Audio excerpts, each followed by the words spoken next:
esqueleto apendicular del perro es el esqueleto correspondiente a los miembros, miembro torácico y miembro pélvico. Se trata de huesos pares, evidentemente, porque hay uno que se repite de cada lado del plano mediano, y vamos a ver algunos detalles y el modo de estudiar estos huesos del perro con alguna referencia al gato en casos que sea evidente la diferencia. El miembro torácico, el hueso más proximal, el que representa a la cintura escapular, es la escápula. La escápula es un hueso plano, triangular, tiene una forma más o menos triangular, y como todo triángulo tiene tres ángulos: un ángulo craneal, un ángulo caudal y un ángulo ventral, que contiene a la cavidad articular, a la cavidad glenoidea, y tres bordes: un borde craneal convexo, el ángulo craneal, fíjense que es abierto, es decir que esa convexidad se continúa hacia el borde dorsal, y un borde caudal recto. Este ángulo caudal es más marcado, más o menos 90 grados entre los bordes dorsal y caudal. Presenta dos caras, como todos los huesos planos: una cara lateral que está dividida por una espina, más o menos en dos mitades similares, simétricas. Esa espina nos divide a la cara lateral en dos fosas: una fosa supraespinosa y una fosa infraespinosa. En la fosa supraespinosa se ubica el músculo supraespinoso y en la fosa infraespinosa el músculo infraespinoso. Hacia distal, la espina se proyecta, se prolonga en una estructura que se denomina acromion y que presenta una apófisis redondeada que se llama apófisis amata. En el caso del gato vamos a encontrar otra apófisis denominada supraamata. Eso para el gato.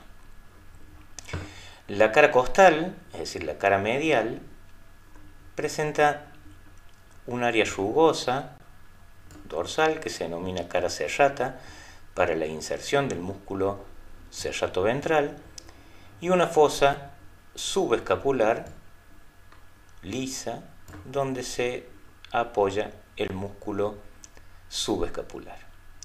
De un lado y del otro de la cavidad glenoidea, esta cavidad glenoidea es la que articula con la cabeza del húmero, hay dos tubérculos: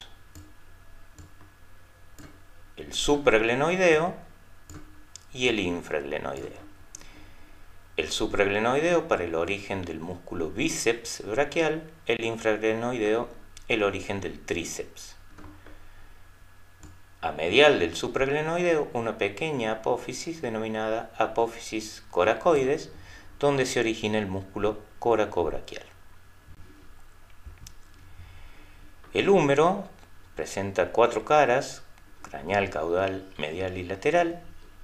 Es un hueso largo con una cabeza articular, un cuello que lo une al cuerpo, y en la epífisis proximal dos tubérculos, un tubérculo mayor y un tubérculo menor.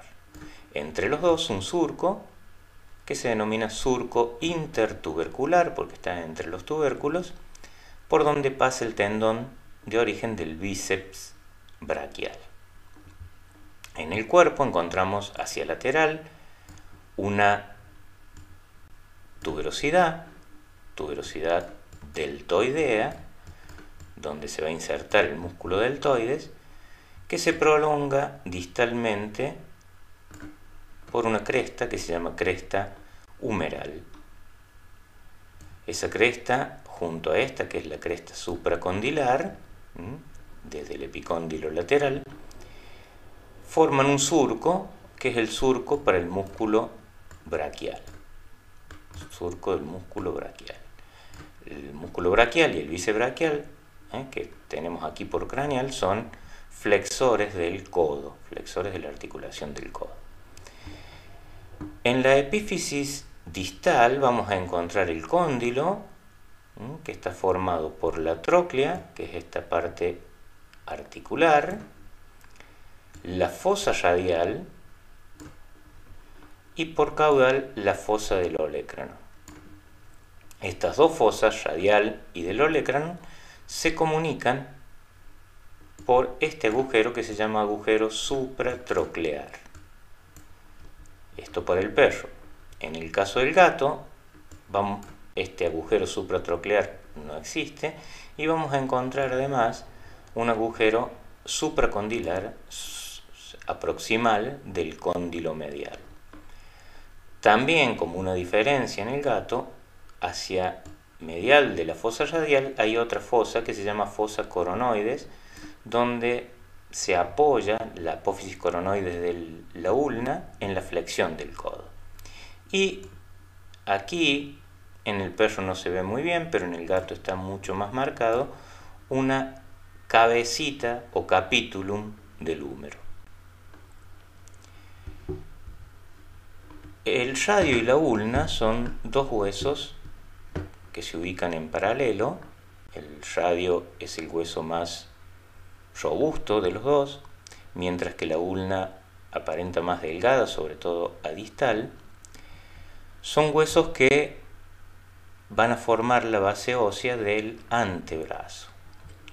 La ulna, su epífisis proximal, se denomina olecranon y presenta una tuberosidad donde se inserta el músculo tríceps braquial, una incisura troclear para articular con la tróclea del húmero y una apófisis anconia, que es la que se ubica en la fosa del olecranon durante la extensión del codo. Hacia lateral y medial, unas apófisis que se denominan apófisis coronoides. Esta porción proximal de la ulna articula con el radio, la parte proximal que es la cabeza, el cuello que se une al cuerpo del radio a lo largo del antebrazo.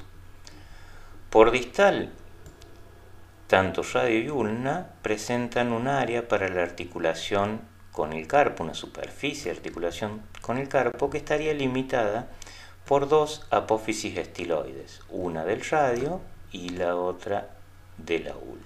Apófisis estiloides del radio, apófisis estiloides de la ulna.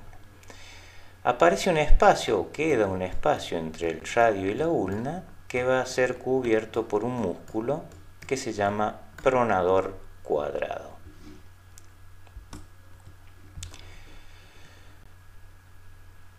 La mano está formada por tres secuencias de huesos. Huesos cortos que forman el carpo, huesos largos que forman el metacarpo y las falanges que son la base ósea de los dedos. El carpo está formado por 7 huesos. El carpo de los cachorros suele presentar un hueso extra por aquí, que termina fusionándose con este. Estos 7 huesos están dispuestos en 2 filas. Una fila proximal con 3 huesos, intermedio radial, el que está más a medial, cubital o ulnar y el accesorio que se encuentra más a palmar y lateral. Y en la fila distal 4 huesos, primero, segundo, tercero y cuarto carpianos. Esta es la nomenclatura que vamos a utilizar, ya que es la más simple y también la más adecuada para la anatomía comparada. Entonces, huesos de la fila proximal, intermedio radial, cubital y accesorio. De la fila distal, primero, segundo, tercero y cuarto carpianos. Cada uno de estos carpianos articula con el metacarpiano correspondiente. primer carpiano, metacarpiano, segundo metacarpiano, tercer metacarpiano. El cuarto y el quinto metacarpiano articulan con el cuarto carpiano, los dos. Los metacarpianos son los huesos que forman el cuerpo de la mano y hay tantos como dedos desarrollados. Fíjense, tenemos 5 dedos, 5 metacarpianos. Son huesos que presentan una base proximal que articula con el carpo y una cabeza distal que articula con la primera falange, la falange proximal. Son huesos más o menos prismáticos, de una sección aproximadamente cuadrangular. Tienen caras, dorsal, palmar, lateral y medial, o axial y abaxial. Esta cabeza articula con la primera falange, que tiene una estructura similar al metacarpiano, es decir, una base, una cabeza, una base proximal, una cabeza distal, lo mismo que la segunda falange o falange media. En la articulación metacarpofalángica, es decir, en esta articulación entre el metacarpo y la primera falange, aparecen unos huesos sesamoideos.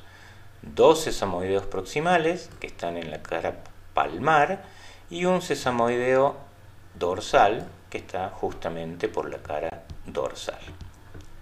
Los dedos están formados por 3 falanges, proximal, media y distal, como ya dijimos, salvo el dedo 1 que solo presenta 2 falanges, el pulgar.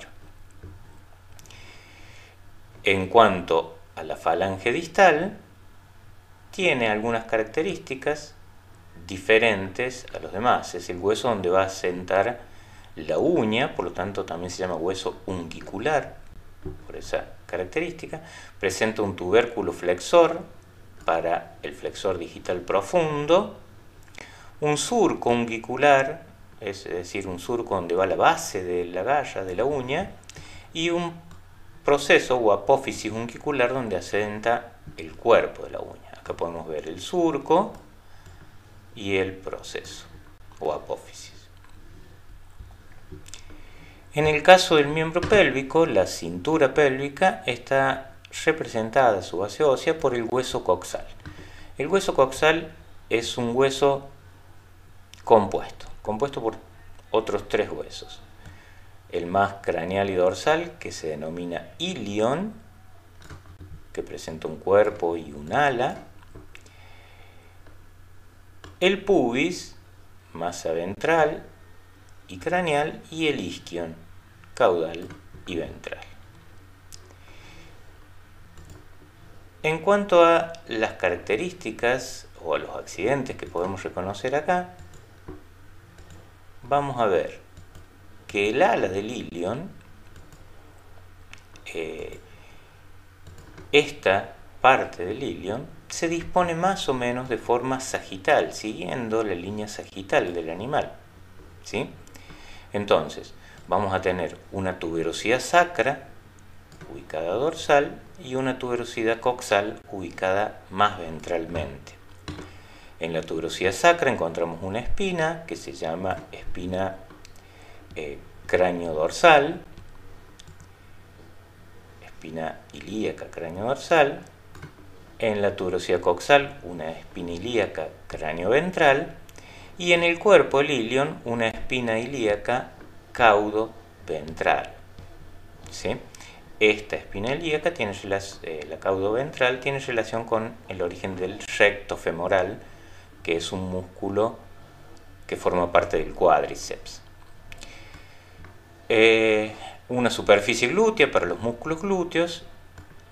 A nivel del cuerpo, una escotadura, la escotadura isquiática mayor, una espina isquiática y una escotadura isquiática menor. La escotadura isquiática menor forma parte del isquion, la mayor parte del ilion. Los 3 huesos del coxal, ilion, pubis e isquion, se unen para formar una cavidad articular denominada acetábulo. Ese acetábulo presenta una cara semilunar, que es la cara articular para la cabeza del fémur, y un área rugosa para la inserción del ligamento de la cabeza del fémur. En el caso de esta vista dorsocaudal podemos ver que los coxales articulan entre sí por ventral, es decir, los huesos pubis e isquion están articulando mediante una sínfisis, y en ese piso, que va a ser el piso de la pelvis, de la cavidad pélvica, encontramos dos agujeros, uno en cada coxal, que son los agujeros obturadores. Hacia caudal, la tuberosidad isquiática, que se unen entre sí mediante este arco que se denomina arco isquiático. El fémur es un hueso largo, presenta una cabeza con una fosita donde se origina el ligamento de la cabeza del fémur, un cuello y dos trocánteres, un trocánter mayor, una fosa trocántera y un trocánter menor. Esos dos trocánteres sirven para la inserción de músculos que se ubican en la región glútea. El cuerpo del fémur y a distal unos accidentes articulares. Por la cara caudal, los cóndilos, cóndilo lateral, cóndilo medial, con un espacio intercondilar, una fosa intercondilar. Estos cóndilos articulan con los cóndilos de la tibia. Y por la cara craneal, otro accidente articular que es la tróclea, limitada por dos labios, labio medial y labio lateral. Esa tróclea va a articular con la rótula, que es un huesito más o menos elíptico, con dos caras, una cara articular y una cara craneal, donde se va a insertar el músculo cuádriceps. Hacia lateral de los cóndilos, los epicóndilos, lateral y medial, donde se van a originar músculos que van a actuar sobre el tarso y los dedos. La tibia y la fíbula son dos huesos paralelos que van a formar la base ósea de la pierna. En la tibia encontramos, la tibia es el hueso más desarrollado, más grande de los dos, encontramos un borde craneal que antes se denominaba cresta de la tibia, la cabeza de la tibia con dos cóndilos, cóndilo medial y cóndilo lateral. Estos cóndilos se encuentran separados por una eminencia intercondilar, y en el centro de esa eminencia intercondilar un área rugosa para la fijación tanto de los meniscos que se ubican acá como de los ligamentos cruzados de la rodilla. En el caso de la fíbula, que es un hueso alargado, no presenta cavidad medular. Vamos a ver una cabeza, un cuerpo que en su parte proximal está separado, deja un espacio interóseo con la tibia, y un maléolo lateral que es la parte distal. El maléolo medial es parte de la tibia, el maléolo lateral es parte de la fíbula. En el maléolo lateral, en la fíbula, encontramos algunos surcos. Son surcos para tendones, para el tendón del peroneo largo, para el tendón del peroneo corto. La epífisis distal de la tibia tiene una cavidad articular denominada cóclea, que va a articular con la tróclea del talus, es decir, de uno de los huesos del tarso. El tarso del perro está formado por 7 huesos, 2 huesos proximales, el talus y el calcáneo, y 4 huesos distales, primero, segundo, tercero y cuarto tarsianos. Entre las dos filas se ubica un hueso intercalar que se denomina hueso central del tarso. Entonces, talus y calcáneos, el talus que articula con la cóclea y esta articulación limitada por los maléolos lateral y medial, el calcáneo que se ubica más hacia plantar y que presenta un sustentáculo, una extensión hacia medial para articular por caudal de la tróclea, del talus, con surcos, una tuberosidad calcánea para la inserción del tendón calcáneo común, es un tendón formado por el gastrocnemio, el flexor digital superficial, el bíceps femoral, el semitendinoso, y aquí unos surcos para tendones, sobre todo tendones flexores de los dedos. El talus está formado por una tróclea aproximal que articula con la cóclea, como dijimos, un cuerpo y una cabeza. La cabeza es la que articula con el hueso central del tarso. Hacia distal, en el pie, se repite más o menos el esquema que vimos para la mano. Metatarsianos, con base, cuerpo y cabeza, y las tres falanges que repiten el mismo esquema de la mano. Si nosotros comparamos la osteología del esqueleto apendicular, podemos reconocer algunas cosas. En la parte proximal, donde están las cinturas, vamos a encontrar huesos planos que tienen direcciones opuestas, es decir, cráneo dorsal, caudo dorsal, direcciones oblicuas. Esas oblicuidades opuestas se van a mantener en el caso del brazo y el muslo, ¿sí? Huesos largos, húmero, fémur, cabeza proximal, cóndilo distal, en los dos casos. En la parte del antebrazo y de la pierna, dos huesos en paralelos, radio y ulna, tibia y fíbula. Fíjense que también se repite esta parte de espejo. Y tanto el pie como la mano están formadas por huesos cortos proximales, carpo y tarso, los meta, carpianos y tarsianos, y las falanges que tienen esquema similar tanto en la mano como en el pie. Eso es aproximadamente la osteología del esqueleto apendicular del perro. Espero que sirva.